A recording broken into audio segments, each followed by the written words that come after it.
long wait is over. I'm very happy and proud to be able to present the most track-orientated GT car we ever developed to date, the new GT3 RS.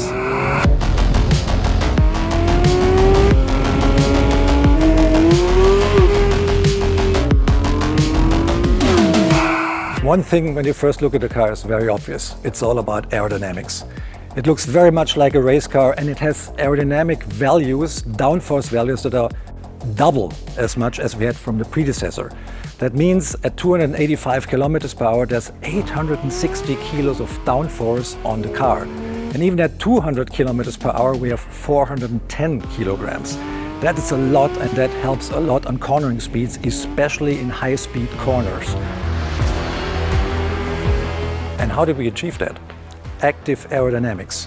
A huge rear spoiler, 6 feet wide, higher up in cleaner air than ever before, and 2 modules hidden beneath the front lamps that have active diffusers that work in synchronicity with the rear flap that goes up and down to get maximum performance on track. And this car does not only feature a lot of aerodynamic components that we use in the GT3 R race car, we even stole a feature from Formula One, which is a drag reduction system that the pilot can activate via a button on the steering wheel to reduce drag and give the car the best performance out of the corners on the longer straights.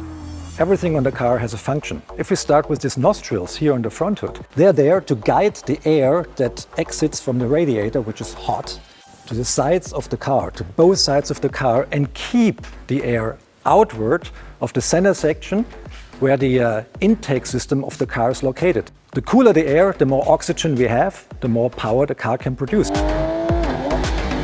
And we're doing this by these nostrils and these fins here on top of the roof, which have a slightly curved geometry to guide the airflow away from the center section. This radical aerodynamical concept is not only in the middle section of the car, it's on both sides of the car as well. The airstream enters here, and there's not a radiator anymore like on the predecessor. There is a module hidden beneath the headlamps that is electronically operated with 2 diffusers. So we guide the air through these diffusers, guide it on through the control arms and all the suspension parts here, which are shaped aerodynamically. So we have a profile on each control arm here that contributes to the downforce of the car big time. We have another 40 kilos of additional downforce solely by using this aerodynamically shaped control arms. If the air goes on, it gets ventilated through these vanes up above, which we know from the predecessor, which work a little bit more efficient even. And we use this section here, which is a little bit drawn to the inside, to exhale the air a little bit better out of the wheel wells. And for that, we had to construct a new door that is made of carbon fiber. These vanes here guide the air close to the body to prevent swirls that are causing back pressure. We don't want to have that. And then guide the air here through the side of the car into these intakes here, which are not used anymore for intake charge of the car, which are part of the aerodynamical concept to accelerate the air, guiding the air mostly and as flat as possible to the side of the car by using these vanes here. And that's not everything. There's a lot of air entering in the front, underneath the front splitter. The whole under construction of the car is full of vanes and guiding flappers to get the best aerodynamical results. A lot of speculation was going on what kind of engine would be in this car. It's a 4-liter flat 6-cylinder engine, normally aspirated. It has 525 horsepower, so that's 15 more than on a GT3. How did we do that? Different camshafts, different setup, and the camshaft has higher overlap, creating more ferocity in the revving up dynamics, more power at high RPMs, which is a 9,000 RPM red line. And mated to this fire-breathing engine is a PDK gearbox, quite typical for an RS variant because it's really quicker on the track.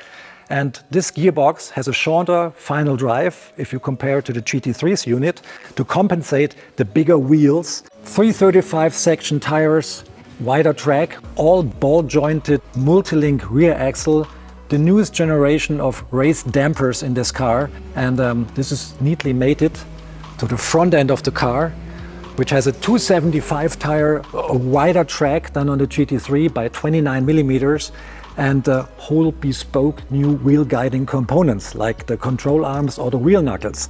We have a deeper pivot point here, so that gives us kind of an anti-dive system to the car that enables us to keep the car always at the same pitch, including under very hard braking, though that means that the distribution between the front downforce and the rear downforce on the car always stays the same, and the car is very controllable because there's no shift in downforce on the car. This car here has a 410mm PCCB brake system, which we know from the predecessor and which is superb on the track and on the street. As standard equipment, the car comes with a steel rotor, which is revised and enhanced over the ones we use in the GT3. The steel rotors are thicker to create more longevity on the track, and the rear calipers on this car have a different piston diameter to get even more stopping power from the super wide rear to create the best stopping times and stopping distances I think we ever had on any street car in Porsche. On the quest for maximum brake performance, we have aerodynamical aid here as well, because we can influence this rear wing, which folds up as an active air brake. So we create more resistance, more wind resistance to the car under hard braking, which even decreases the stopping times and makes stopping distances a lot shorter. There's another trick we have up the sleeve. We can control compression and rebound of the dampers in the car. The driver can do it himself. It's really very neat. You don't have to go underneath the car and play around with damper settings there. You can do it from the cockpit. We have these satellites here on the steering wheel where we can influence compression and rebound for front and rear axle. By turning the knobs, which are mirroring the same position than the satellites here, you can adjust rebound more or less front and rear and can create your own individual setup. But the PASM system, the damper control, is not all you can do here. There's another button here that says ESC TC. That's a traction control. By push of that button, you get another screen and you can adjust the traction control to your liking, and you can even turn it completely off. Another thing you can control here is the electronic rear differential. You can influence the values for coast and power to your liking. Very good if you have damp conditions or if you have a bumpier road, and you can influence the car's behavior upon braking and exiting the curve by a big time here. There will be a Weissach package as well available for the car. Traditionally, the Weissach package shows off more carbon fiber than this non-Weissach variant here. That means the front lid is carbon fiber, visible carbon fiber. The roof is visible carbon fiber. And for most markets, we offer a rear roll cage made of carbon fiber as well, which is in itself 6 kilos lighter than the steel variant. Another goodie here for the Weissach package is you can order the car with magnesium forged wheels as well, which shave off another 8 kilos of the car's overall weight, which in its lowest spec is 1450 kilograms, which is quite a low figure for a car like that, for the size of the car and for all the technology involved. So that rounds it off. I think we have the most hardcore GT variant to date standing here behind me. And there's so much technology and innovation going on, not only to make the car faster, to make it more fun to drive as well. I love to drive it, especially in the high speeds corners on every given track. It's mind-boggling what this car can do. It's so much fun, and I really love to drive it, and I'm absolutely sure you will love it too.